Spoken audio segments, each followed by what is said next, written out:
All right, welcome to the Explainer. Today, we're diving into something that's basically becoming a new kind of superpower, prompt engineering.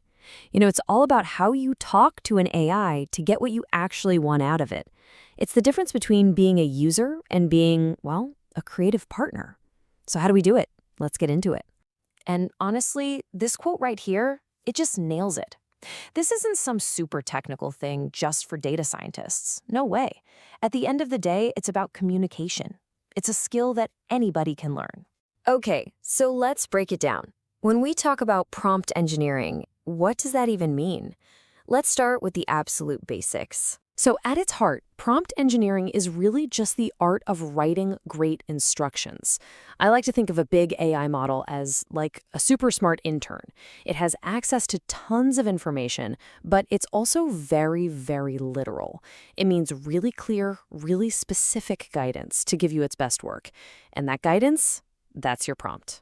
And this leads us to the absolute #1 rule of this whole game.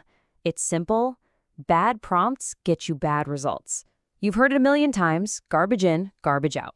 Well, it has never been more true than right here.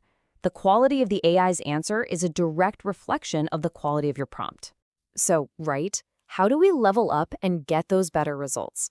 Well, the first big technique is all about a little shift in your mindset. Instead of just telling the AI what you want, what if you started showing it? I mean, look at this. The difference is just night and day, isn't it? On the left, we've got a simple request, and the response is, frankly, a mess. It's not really usable. But over on the right, just by giving it a couple of quick examples of the exact format we're looking for, bam, the AI gets it. It understands and gives us perfectly structured data. This one little trick is a total game changer. There's actually jargon for all this. When you just ask a question with 0 examples, that's called zero shot. If you give it 1 example, that's 1 shot. And if you give it a few examples to show it the pattern you want, which is what we just did, that's called few shot prompting. But here's the key takeaway. You don't need a lot. Just 1 or 2 good examples can make a massive difference in the AI's output. Okay, so examples are amazing for getting the right format. But what about logic? When you have a problem that takes a few steps to solve, AIs they can get a little hasty. They rush to an answer. But it turns out there's a really simple way to get them to slow down and actually think it through. Let's try a little brain teaser. When I was 3 years old, my partner was 3 times my age. Now I am 20 years old. How old is my partner? Go ahead, take a second to think about it. You probably got it right. The answer is 26. But what happens when we throw this same question at an AI? Yeah, you get 63, which is not right. Not even close. It's so confident, but it's completely wrong. See, the AI just saw some numbers, and I guess it just started multiplying. It jumps straight to a conclusion without actually thinking through the steps. So how do we fix this flaw? It's a technique called chain of thought. And the solution is almost ridiculously simple. You just add 1 little phrase to your prompt, something like, let's think step by step. That's it.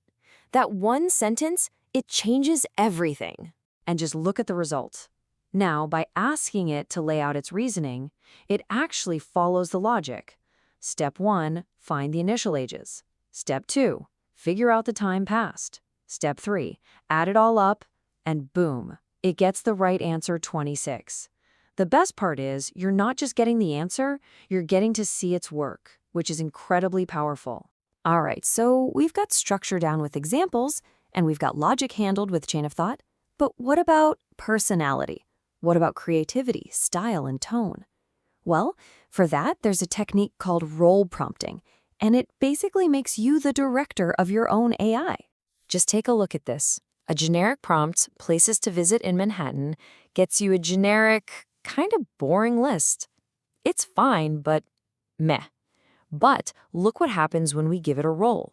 Act as a humorous travel guide. Suddenly, we get something completely different. The AI takes on a whole persona, and the descriptions are creative, funny, and just way more engaging.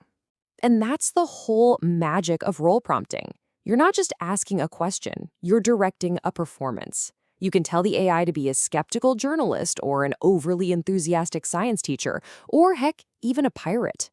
Whatever you need for the task at hand, you are in the director's chair. Okay, we have covered a ton of ground. So let's pull all this together into a simple toolkit. A few key things you can start using, like right now. All right, here are the big rules for your toolkit. First, provide examples. Anytime the output format matters, show it what you want. Second, be specific. Seriously, the more detail, the better. Don't just say, write about cars. Say, write me a 3-paragraph blog post about the rise of electric sports cars. Third, give positive instructions. Tell the AI what to do, not what not to do.